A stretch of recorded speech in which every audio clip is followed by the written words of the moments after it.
Greetings from beautiful Tempe, Arizona. The Insight Bowl is going on right now. Shaq will have the OU Iowa recaps tomorrow. But first, Big Al in Big D, TU taking on BYU in the Armed Forces Bowl. Bringing in our nation's colors. Hello, my friends. TU ends their season in heartbreaking fashion, losing to BYU 24-21. But what a football game. Coach Mendenhall and I talked all week and back at the press conference about how balanced we thought these two teams were and how similar and what kind of battle we thought it would be. And it came down, and we certainly fell on the wrong side of it at the end. I wish the game would have turned out a little better for us. But, you know, we have a great group of guys, great group of coaches, and, you know, we just fell a little short. TU had a 14-3 advantage. G.J. Kinney with 2 touchdown passes, and it looked like TU would go to the locker room with that advantage, only to have BYU recover a fumble on a muffed punt and score a touchdown at the end of the half. It was 14-10. TU fell behind by 3, 17-14, only to come back with a G.J. Kinney to Brian Burnham touchdown in the fourth quarter. It was 21-17 Tulsa, and they held that lead for most of the way until the final 11 seconds.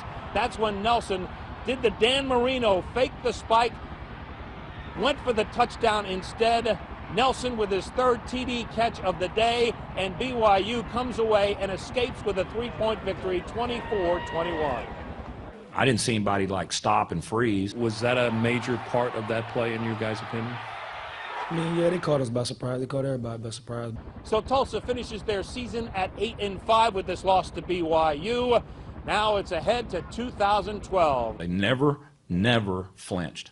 I mean, these guys never look for a way out. You know, so there's definitely positives, and you know, it was tough to end this way, but you know, I think we had a great year. So G.J. Kinney's 3-year quarterbacking career at TU ends with a 2-1 bowl record and an overall successful career indeed. As for Bill Blankenship in his first year, it finishes at 8-5, and he wants more in the future. Reporting from Dallas, Texas, Al Jerkins, 2 News, works for you Sports. All right, thank you, Big Al. Now, earlier today in Scottsdale, it was the Fiesta Bowl Media Day, where we found out that not every class at the University of Stanford is quantum physics.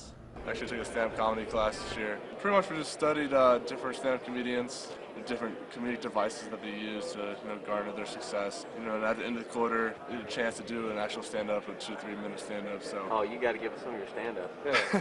I actually didn't have to do one. Terrence Brown did one. So, you know, I don't like going to the parties, you know, and, you know, there's certain couples in there that don't really know how to dance. So, and I got up and then showed an example of certain couples that dance and then certain couples that dance the right way. And it's just an example of what goes on at parties. No stand-up comedy classes that we know of at OSU, but if there were, the gregarious Rashedi Jones would definitely enroll. I have a favorite joke. This guy, Lavelle Crawford, he said, one time I went out with Steve Harvey and D.L. Hughley, and you know, they're big-time comedians. They have a lot of power, so it's 3 o'clock in the morning, and they told the people to open up the steakhouse. And mind you, he's a fat guy. He was like, I wish I could open up a steakhouse. I'll tell him right now, open up steakhouse. I want a ribeye right now. And because he was so fat, it made it funny. All right, final full practice day for both the Cowboys and Cardinal tomorrow. We will talk to you about it then. For now, from the Valley of the Setting Sun, that is your Dick's Sporting Goods Sports Report.